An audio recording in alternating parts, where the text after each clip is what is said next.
Good morning class. कल हमने बात की थी रिजल्टेंट वेक्टर के बारे में। तो मैंने आपको बताया था कि रिजल्टेंट वेक्टर क्या होते हैं।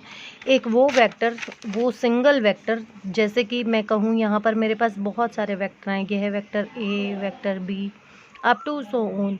तो ऐसे बहुत सारे वेक्टर्स हैं हमारे पास, और ये बहुत सारे वेक्टर्स को मिलाकर, ये सारे मिलाकर जो एक इफ़ेक्ट प्रोड्यूस करते हैं, वो अगर एक सिंगल वेक्टर, अब मैं कहूँ कि एक सिंगल वेक्टर ने वही इफ़ेक्ट प्रोड्यूस किया, तो ये इन सब का क्या कहलाएगा? रिजल्टेंट कहलाएगा। ठीक है। इसको जोड़ने के बहुत सारे तरीके होते हैं, लेकिन कभी भी वेक्टर्स जो हैं अपने पास वो अलजेब्रिकली ऐड नहीं होते हैं। जैसा आपने 9th क्लास में किया था कि अगर मैं यहाँ पर आपको कहूँ कि मेरे पास कोई दो वेक्टर्स हैं, ठीक है, या मैं कहूँ कि जैसे आपने डिस्प्लेसमेंट के वेक्टर्स के बारे में वहाँ पर बात की थी कि हमारे पास ये हो गया ईस्ट, वेस्ट, नॉर्थ, साउथ, कि हमारे पास कोई ईस्ट में चला 5 किलोमीटर और फिर नॉर्थ में मुड़ गया और यहाँ पर चला वो 10 किलोमीटर। ठीक है। तो find the distance and displacement, ये इस तरीके के क्वेश्चंस आपने किए थे। तो डिस्प्लेसमेंट जो है अपने पास, डिस्प्लेसमेंट यहाँ पर कितनी हो जाएगी? The shortest between initial and final. तो शॉर्टेस्ट पाथ कौन सा हुआ इसका? ये। ठीक है। और अपने पास डिस्टेंस कितना हो जाएगा? 5 + 10 15 किलोमीटर। तो ये निकालने के लिए हम क्या करेंगे? पाइथागोरस थ्योरम लगाएंगे यहाँ पर। तो ये 90 डिग्री का एंगल बन रहा है, तो एक ये और एक ये। तो यानी कि वेक्टर जो होगा अपने पास, ये वेक्टर को मैं नाम दे दूँ मान लो r। तो r हमारे पास किसके बराबर हो जाएगा? √5² + 10²। तो r = √25 + 100 और r = क्या हो जाएगा? √125। तो इस तरीके से हम क्या कर सकते हैं? वेक्टर्स निकाल सकते हैं। अभी ये तो बात हुई अपने पास कि हमारे पास जब क्या है, एंगल जो है वो कितना है? 90 डिग्री का है।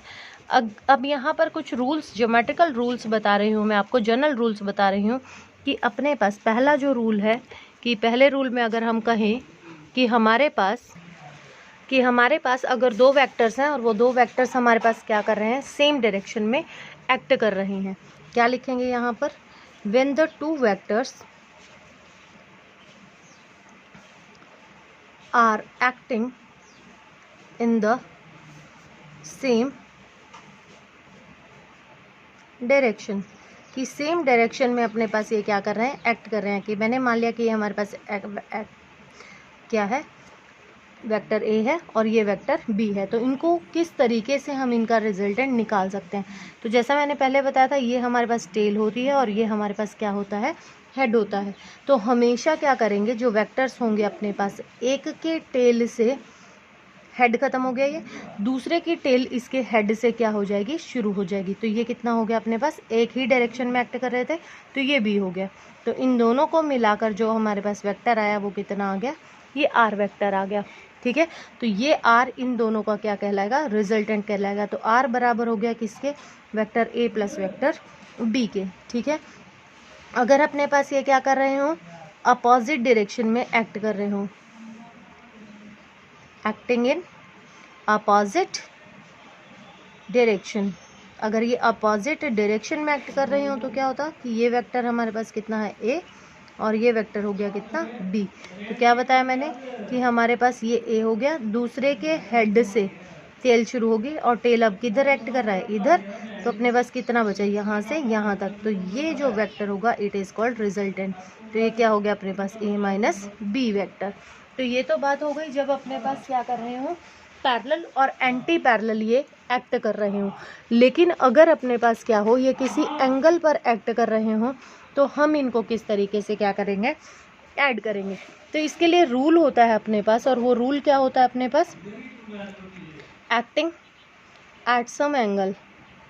ठीक है, एंगल, कि हमारे पास ए वेक्टर ये हो गया। तो यही मैंने बताया कि ये क्या होगा अपने पास?